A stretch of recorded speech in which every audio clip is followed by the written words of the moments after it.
Hello everyone, I am Tiberius Ignat, and I will chair this session about citizen science and higher education, which I am confident will be a remarkable one. Briefly about me, I work closely with research organizations to facilitate their transition to open science and to contribute to the dissemination of trustful knowledge. We have today a lineup of 4 presentations in Vimeo, each of them about 8 minutes. We will then move to a Zoom channel provided by EXA at 3 o'clock, 3 and 10 minutes. And then you will be randomly allocated to these 4 breakout groups. If you don't like the breakout group you've been distributed in, you can leave that room and return to the main room and request there to join another one. We'll then reconvene here 35 minutes later at 15:45 for learning what each breakout group has discussed, and we will close up at 1600 full stop. Our sessions will explore the relationship between the citizen science and the interests of academic institutions. We will go through networks of participants, the experience of teaching, and how citizen science can support this teaching experience. A university talent program will be explained, and then we will expand that to an end at the great idea of developing citizen science programs at public libraries. Good neighborhood for academic institutions, aren't they? Our first presenter today is Thomas Kaarsted, the Deputy Library Director of the University of Southern Denmark, and his part will be the Citizen Science Network at his institution. He has been the project manager for a number of citizen science activities in the last few years. His presentation, How New Network Can Broaden Participation Within Citizen Science, outlines data and research results from a Danish survey of citizen science, and will discuss how to broaden participation in citizen science. There will be 2 elements Thomas will present in his presentation, and he will give more details once he's on. The breakout will be reported by himself, by Thomas. Then we move to the second presentation, Encounters for Co-Creation of Citizen Science Teaching, presented by Dr. Henk Mulder, the Program Director of the Master Science Education and Communication at University of Groningen, the Netherlands. He is also the chairperson of science shops at his university. The presentation will actually gives a brief overview of current teaching on citizen science and higher education. And the breakout will be reported by Jako, Jellema. Then the third presenter is Professor Jako Boer at the University of Southern Denmark. He is professor of user-centered design, and he organizes talent programs for graduate students. His presentation, A University Talent Program in Citizen Science Builds a Community of Practice. Last but not least, it's a pleasure to have today with us Dr. Isabelle Bonheur, she's a member of Open Systems Research Group at University of Barcelona. She had been involved as researcher and coordinator in a variety of citizen science projects. Her presentation, Citizen Science with and for Public Libraries, from librarians' capacitation to research co-creation, and analysis of 2 Barcelona region-based projects. Her presentation focuses on exemplifying synergies that can arise when citizen science is introduced in public libraries, in that case through Citizen Science in Action program implemented in 26 public libraries at Barcelona Regional Council Library Network. The breakout will be reported by Anna Zigarini, and then that was much about the presentation. A bit of housekeeping. We will have these 4 presentations as said here, and 35 minutes of breakout groups in Zoom. We will remain in Zoom, and then in 15 minutes after that we'll report also in Zoom at 1600 full stop. After the 4 breakout groups, you will be, as I said, where you will be randomly assigned. You can continue, as I understood, to an extent the discussions if you haven't finalized, and then you can move to the Zoom social channel of which is set by EXA. That's all from my end. Please feel assured that the whole session is well designed. You have read this safety policy from EXA. Safe space, and please act accordingly as all the recommendations there if you don't feel safe by any chance. Please pose your questions in the chat. We don't know if we will be able to respond all of them. The questions will be responded in the breakout sessions. And that's it. Thomas, now the floor is yours. Thank you, Tiberius, and thank you for the kind introduction, and to EXA for hosting us. I will start briefly by sharing my screen, so please bear with me for a second.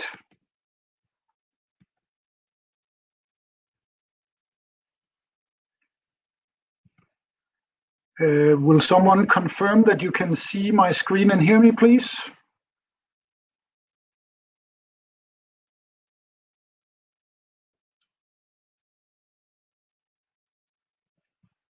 I can see it.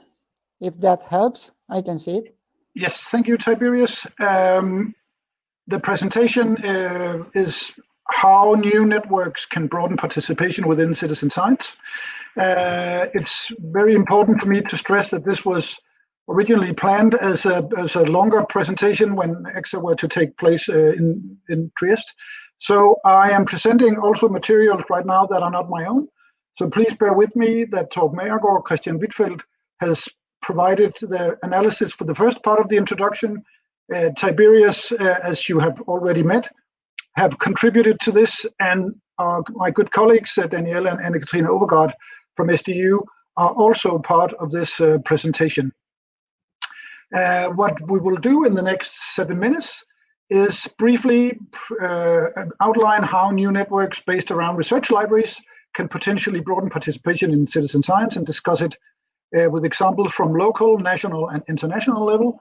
So part one is the finding by Associate Professor Kristian Hvidtfelt, who is also joining us here in my breakout group later. He and Torben has surveyed the Danish citizen science landscape and examined the needs and opinions among researchers for the demand of library services and how it can enhance collaboration within citizen science.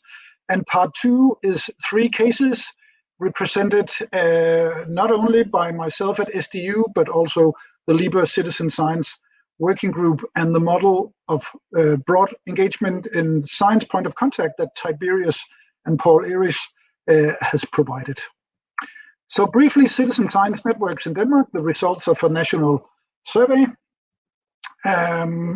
What Kristian and Torben did was we had a Danish research library citizen science project that has been going on since the beginning of 2019.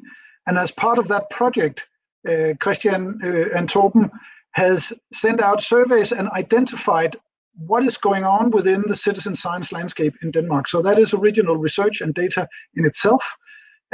What they found out from this was there were quite a few projects ongoing, 64 they identified, and a collaboration between a vast different actors, not only research institutions and NGOs, but also public authorities, museums, archives, media companies. So perhaps the landscape was a little bit broader than you might think if you are at your own institution.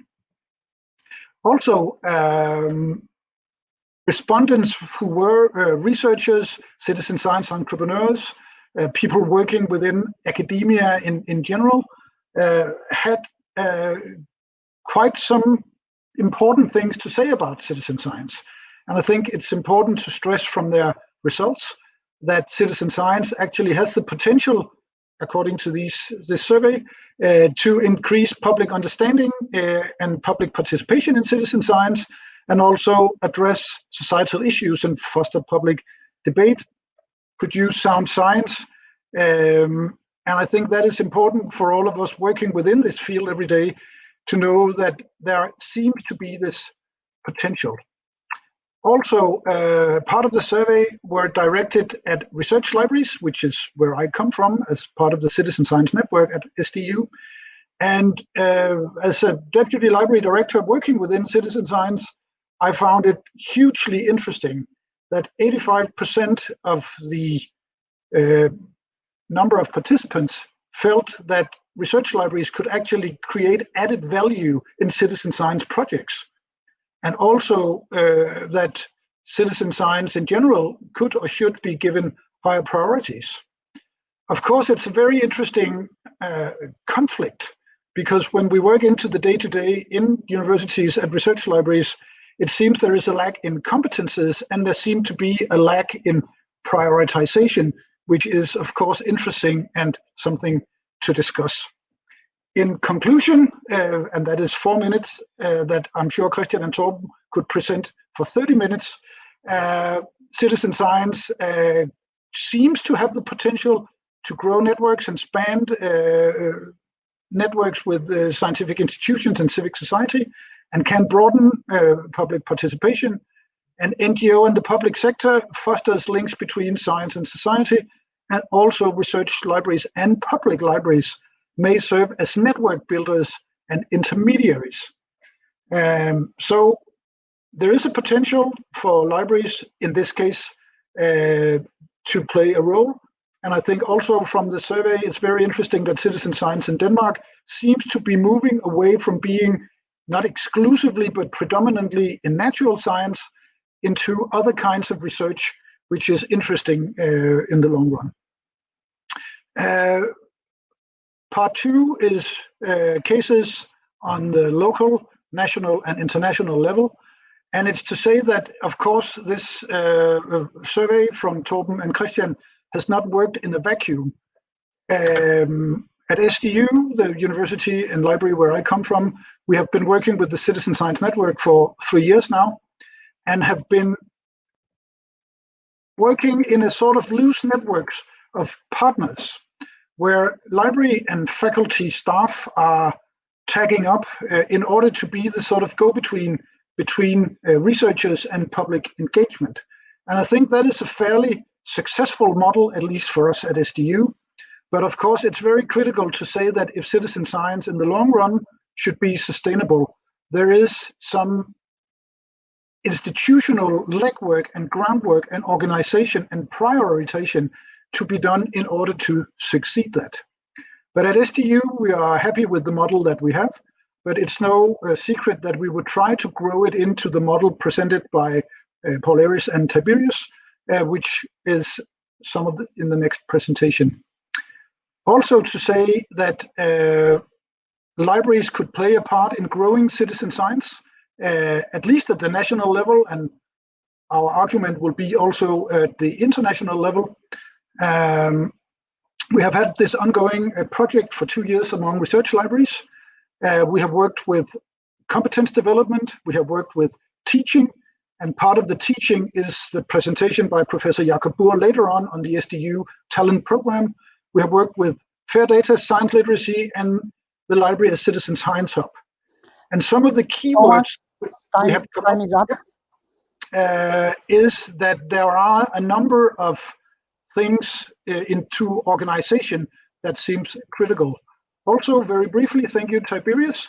We work at the LIBER Citizen Science Working Group on a number of projects, and are trying later in 2020 and 21 to sign partnerships agreement, deliver a template on single point of contact, and also deliver webinars. But it's very quickly to say that on these 3 levels, and building on the research for Torben and Kristian, there seems to be a role within academia to grow citizen science.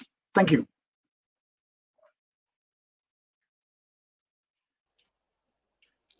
Thank you, Thomas.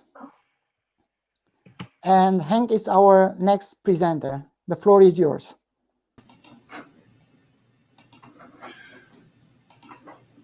Okay, thank you very much, Tiberius. My name is Henk Mulder. I'm Program Director for Master Program in Science, Education and Communication at Groningen University.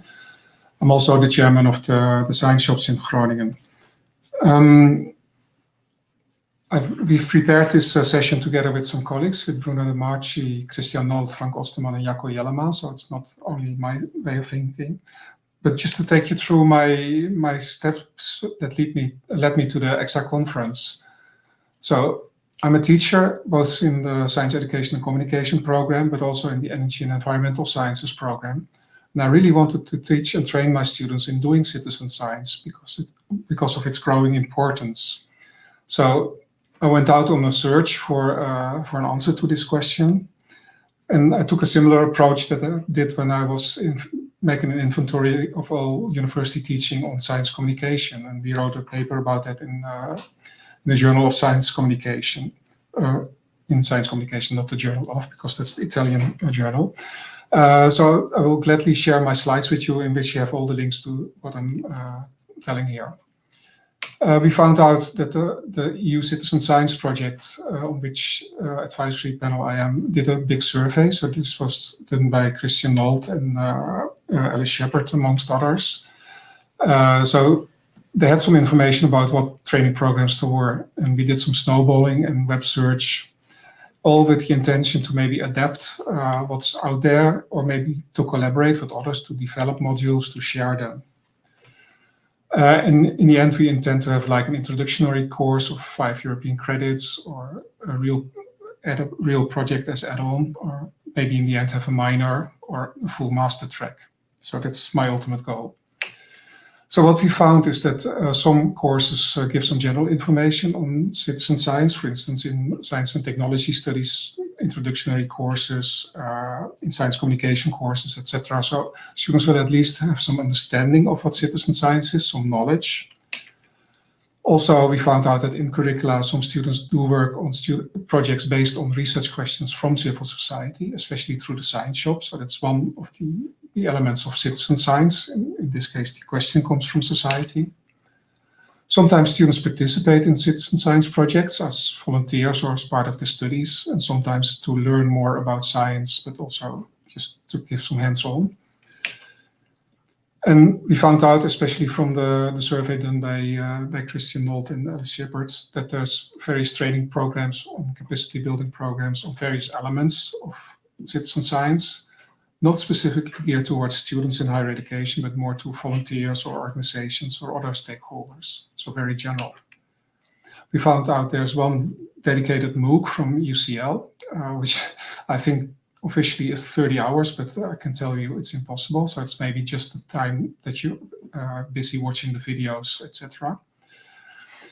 This MOOC is very complete. It has quite a lot of topics addressed, both by teachers and by experts, and use videos and additional reading materials. So it's really a great university course. And of course, people from UCL can tell you a lot more about that than I can. And this is a good basis for my thinking. I can look at this and think, how can I translate this to my national or local context? What can I add in modules, etc. I also spoke to 2 people that have started to set up a course on citizen science at this moment. And I talked to Alexandra Szekledi of the Environmental Sciences, Social Sciences Research Group in Hungary. They're setting up an introductory course in Hungarian, and they're using the resources of the EU Citizen Science Platform that you may be familiar with by now. They want to have 2 hours per week and 1 meeting, and they want to make short videos by experts explaining different parts. It should be open access, and it's an opportunity for PhD students in natural sciences to become familiar with citizen science. And especially in the Hungarian case, it's important for them to get familiar with the democratizing endeavor of citizen science and successful projects. And they're also developing a tool to do projects on citizen science.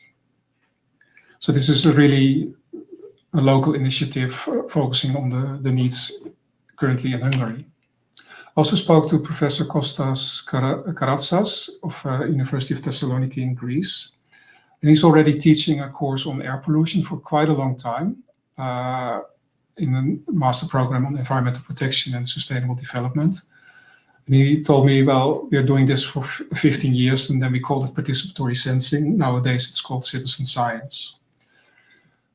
So because he's already teaching this course, he can slowly change the content more towards citizen science. And what they do with their students, he demonstrates devices that are commonly used in citizen science projects and discussing the engineering and scientific aspects of the measurements. And he connects this to the best practices from relevant citizen science projects in Thessaloniki, such as a living lab in which they monitor air quality in real time in a building in the city.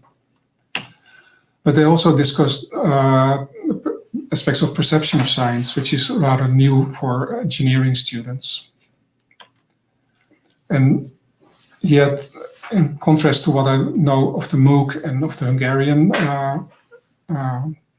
project, he has thought already about grading the students, which is one of my problems as well. And he wants them to make a plan for a citizen science project, including all the things that you should think of: resources, time, engaging citizens, keeping them engaged, and inclusivity. He's also thinking about using peer grading in this course. So what we want to do in the Zoom breakout room, and of course we had planned for a full 1.5 hour session when we submitted this to EXA, but we want to focus on what other best practices are out there, what do you know, and how have you found ways to assess and grade students in this. Maybe in the future start an EXA working group for teaching citizen science, or a sub-working group, because there's already a working group on citizen science in learning and education, of which the current focus seems to me, but I'm here to learn more about training in general for different target groups, or using citizen science as a way to learn more about science. Maybe we can start working together to create and test international modules, and maybe we can apply for funding to Horizon Europe. So these are some of the things that we want to discuss with you in our breakout group.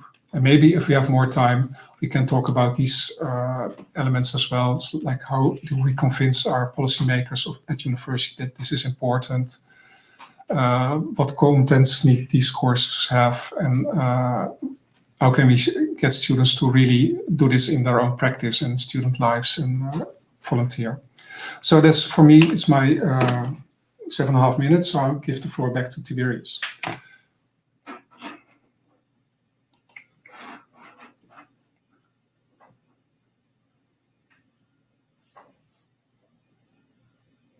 Or to the next speaker.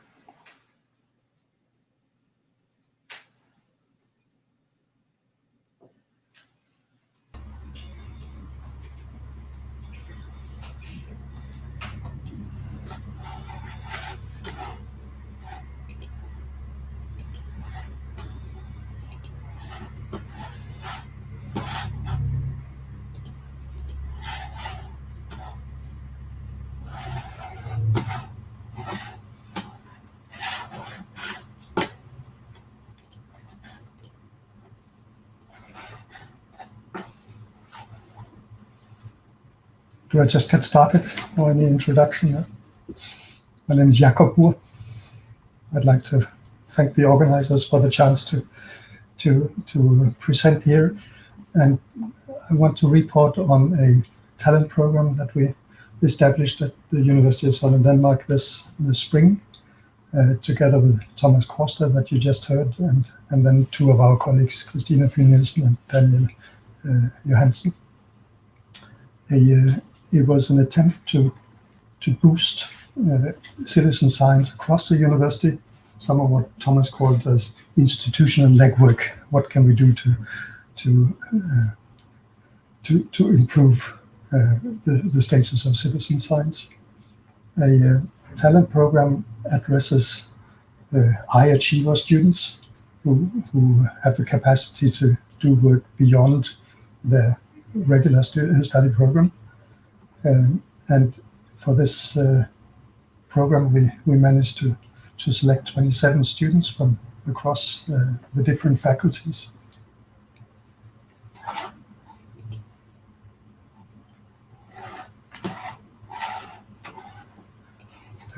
In groups of 3, we asked them to work with citizen science challenges that were suggested by colleagues across the faculties. So each group had a science advisor who would come in with the science part, and then the program faculty would supply citizen science methods.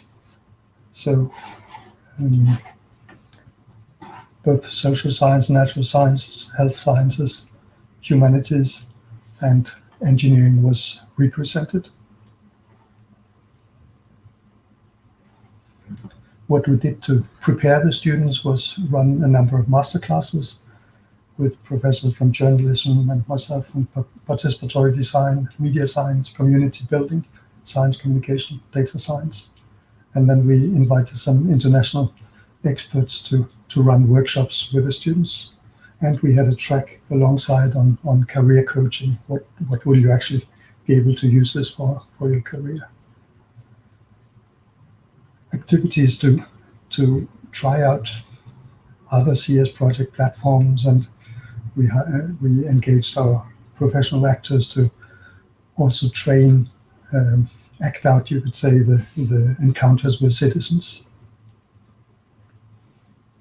Here's one example: rethinking food, about how people perceive food and how it can help towards sustainability. With a science advisor, Danielle, from humanities. And here the students managed to engage 5 families in try to cook with alternative ingredients for a 2-week period. And the group had 2 designers and a political science student. Cats as predators, perhaps a more sort of classic citizen science project with a natural science professor from biology about what cats bring home, you could say. So the 3 students here engage 17 cat owners with a total of 28 cats, and managed to engage them in collecting pictures of the prey that they brought home. And then 7 other projects. Towards the end, we tried to facilitate them writing a small science paper at the final summer school, and to present it in a small conference. So what I'm really interested in here is how we manage to build communities. We're still not there, I suppose, but it's clear that in this activity we can engage science advisors across all faculties in this shared interest. And our hope is at some point that we can talk about them as citizen science advisors. And then, of course, between the students that also come from programs across the university, we can build a network that they can draw on later on. And each team, of course, built their own community with citizens. Here are some of the reactions. What did the students actually say? One of the things we found quite important is, can we train them to argue citizen science benefits in this science world? And you can say, they say it created an idea as to how projects can apply citizen science to gather information that is not only biased by researchers. And the master classes helped us defend why CS is a valid form of collecting data. This later helped form arguments to our science advisors. So they actually had also issues between the students understanding more about citizen science than the science advisor. And it helps to make the research valuable for citizens as well, thereby gives the opportunity to really change something in society. And I think that's really what students are after, that what they do isn't just turning into a report, but they are able to make some form of impact. with the science advisors, we asked them, did the program change your view on citizen science? And it's quite clear that they've got a broader view of citizen science, understand better the breadth of possibilities. And in one case, the historian, he even saw that this would be an interesting case to apply funding to expand the program. So that was my brief report. Thank you very much. Thank you, Jakob, and sorry for my mic not working properly before. Thank you for this interesting presentation and for being here with us. And Isabel, last but not least, the floor is yours. So I'm right now sharing my screen, and please advise if you don't see it. I think it will come in a few seconds, if I am lucky. Okay, so my talk will be about citizen science with and for public libraries. And this is a work with my colleagues of Open Systems from the University of Barcelona. I will explain two projects that we've done in the Barcelona region. So when we think about public libraries, we may have still this old-fashioned image in mind. But in fact, public libraries are not only books. There are spaces that can be multidisciplinary, transcultural, transgenerational. There are infrastructures with IT equipment, rooms, and this is geographically distributed in the territory. But most importantly, there are communities made of local users, librarians, civil society organizations, and administration. And taking all these parameters into account, we designed the project Citizen Science in Action that was funded with, by the Diputació Barcelona, which is the Barcelona region network of public libraries, which is giving service to more than 2 million people. And we had two sub-projects, one devoted to the capacitation of librarians in citizen science, and the second one, it was about co-creating a citizen social science project. My colleagues may be able to share with you through the chat a link of a paper we just submitted. So this is also the map of the Barcelona region with all the libraries participating. So these are the librarians we worked with. As you can see, mostly women, mostly young. We were 4 researchers, but we had also the functions of trainers and facilitators. And we did altogether 25 hours of capacitation and training. For the co-creation, 40 users participated, and then we had more than 400 participants to the collective experiments we did in the end. So first, concerning librarians' capacitation, this is a quite complex diagram. I will go back to in the breakout in Zoom to explain it into details if you are interested, but the basic idea was that librarians should be involved in testing and in choosing the best citizen science projects they can implement in their libraries. And together with them, we created this publication, which was printed, but also which is openly available in Zenodo. So it's an open publication for librarians, library users, and anyone interested in citizen science. And it describes 10 projects chosen by the librarians and all they could be implemented in the libraries and giving very practical points. So concerning the results, before capacitation, only around a third of librarians did see themselves capable of providing some contents related with citizen science. And luckily, after participation, all the librarians have declared able to recommend and to explain some citizen science project where they were also very motivated to be more engaged in citizen science. So the second part of the project is about citizen social science. There is a huge debate on what is citizen social science, and also that's what we are talking about in the frame of the COACT Horizon project that we are coordinating with all these 9 partners.